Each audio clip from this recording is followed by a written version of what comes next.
Hello and welcome. This is Jeff Bird with Encouragement Corner. Thanks so much for joining today. I've got something that I want to share with you today that has just been life changing for me recently. I think about it all the time, and it makes so much sense.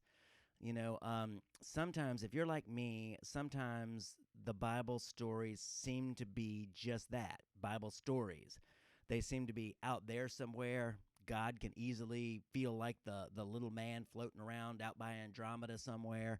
And, these things can seem like, well, they're true, but it's kind of this other life, that we believe exists somewhere, but they're not real practical to my life right now.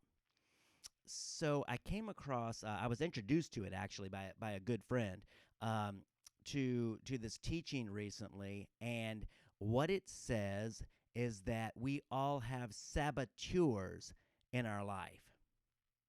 And there are different types of them. Different people have different ones. But the one that everybody has is the master saboteur. And he's named that the judge.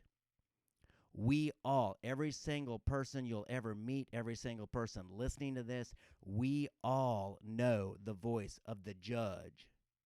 He's that one that's always finding fault with us, always telling us, hey, you're not going to make it. You're not enough. You're not this. You're not that. And, hey, other people aren't either. You got to judge them. So we listen to the judge, and then we take on his thoughts, and then we judge other people. Boy, they're not doing that right. They could do that better. They could my wife and I watch The Amazing Race, and it's easy how many things we can find that people could do better. And they're finding it with each other. They're judging each other, and they're angry and mad at each other. And the ones who have decided not to do that, to have grace towards each other, they do so much better, and it's so much more pleasant to watch them. But anyways, so there's these saboteurs on one side. Oh, my screen's backwards. There's these saboteurs, and the master saboteur is the judge. Everybody knows the voice of the judge. And interestingly, those are countered, on the other hand, by the sages. And the master sage is empathy. Now, I've started thinking about that, and I thought, wow, that sounds a lot like Satan and Jesus, like we are described in the Bible, only this is a lot more personal and practical, because we don't all know that we know much about Satan, and that Jesus sounds wonderful, but we don't necessarily know that that's up close and personal and for us. But this makes it that way. When I think of Satan as the judge, it's those thoughts that get in. Spirits traffic in the arena of thoughts. So when we get those negative thoughts about ourselves or about other people or about our circumstances, and we're hearing that voice of the judge, that's Satan, folks. that voice that we're so familiar with, that's actually Satan's voice. Right. And so I went back, and I was in church this week. I started thinking about something that the pastor triggered in me. So I started thinking about it. I thought, wow, how did the voice of that judge get into the world? Well, it first came to Eve. The serpent went to Eve, Satan, the devil, went to Eve, and he questioned what God had told her. And he said, has God said? He questioned God to her. And she said, yeah, if we take this fruit or touch the tree, then, which God didn't say, but she said that. But if we take this tree, if we eat of this fruit, then we'll certainly die. And he said, you shall not die. So in other words, what he was doing was judging God. He was speaking a lie of judgment and saying, hey, you can't trust God. And then what he told her is, God knows that in the day you eat it, your eyes will be open like God, knowing good and evil. So in other words, you're not enough. You need this thing that's ultimately going to be very bad for you and the whole race that comes after you. You need this thing to be complete. You're not complete. So he's lying about her identity and her worth, and he's lying about God's ability to be trusted. So he's saying, hey, you're not worth enough, and you can't trust God. Don't we all know that? Don't we know that voice that says, hey, I'm not worth enough. If I were just faster, smarter, prettier, richer, better, or whatever, more popular, then I'd be complete. I don't feel complete. Anybody listening feel complete? So we hear that voice of the judge, and then he wants to go, okay, you can't trust God. God's against you. Boy, he's against you for all your wrong and all the wrong thoughts and the wrong actions you've done. He's always the one judging you. And God's not doing that at all. It's the judge speaking as God that's judging us. and making us think that we can't come to God. That happened to me for so many years early on. I was just getting beat up by this judge, and I thought it was God. I thought God was the unapproachable one. It sounded like the judge was my friend trying to help me out. No, not that way. So let's fast forward to the good news. So a little while later in 1 John 3:8, he says that the Son of God appeared for this purpose, that he might destroy the works of the devil. Think of it, destroy the voice of the judge, that voice that constantly babbles to you about your faults and your shortcomings and everything that's not right about you, and that babbles that voice about other people. Yeah, anything anybody else ever does is right, and my circumstances just aren't right. They should be better. That Jesus came to destroy that voice, to destroy the works of the devil, and to go, wait a minute, no, it's not that at all. It's not judgment, it's mercy. Mercy, love, compassion, empathy, grace, forgiveness. That wins. That drives out the darkness. And to prove it, Jesus, the ultimate empath, the sovereign empath of the world that cared for us and never stops caring for us, he came and he stood off with Satan. We just celebrated Easter. On Easter, he let all the darkness of the world, of the judge, come against him. All the consequences of that, because you get those thoughts and then you do things and it's bad for you and other people.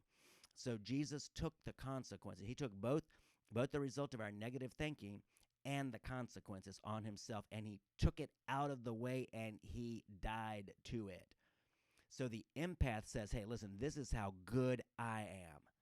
This is how good I am. I'm going to take the worst that there is, and I'm never going to stop being empathy, being grace, being love, being compassion. Mercy wins. And so he allowed that to kill him, still proclaiming forgiveness. That's what empathy always does. So he's still proclaiming forgiveness. He dies to all of that awful stuff from the judge. And then 3 days later, boom, you can't. Mercy always lives, always wins, always triumphs. It always comes alive again. You can't kill it. You can't put it down. It's there. It's real. It's the reality. It's for you. Mercy, empathy are for you. So when we think about that, the voice of the judge is destroyed by the voice of the empath.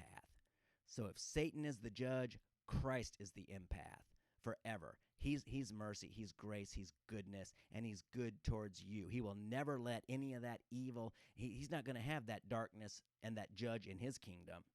That's going to be forever put down. And he's taking care of it right here on this earth, and we're part of it.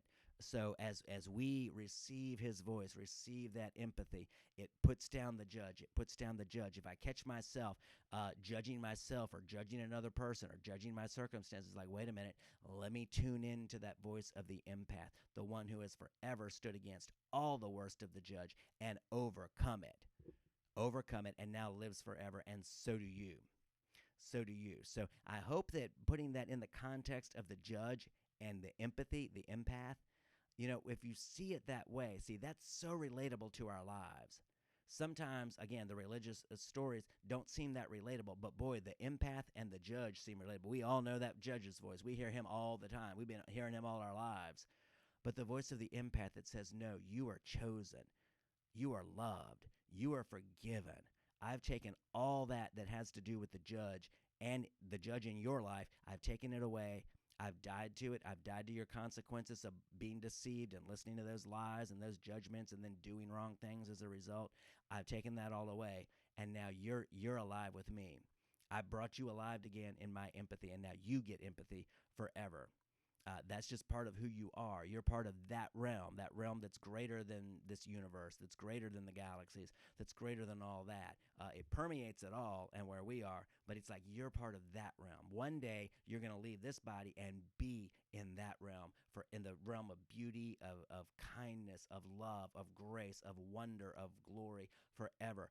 You can be there right now. You can enter into that right now and live in that kingdom of empathy. I like to call it Mercyville. God is the King of Mercyville. Jesus is the King of Mercyville. He's the Lord of Mercyville. He always has mercy for us. So that's for us, and that's for right now. And I hope that the judge and the empath make some sense out of things and what's going on. It's all a spirit. It's all spirit, and it comes to our minds and processes as thoughts, which determine actions and feelings.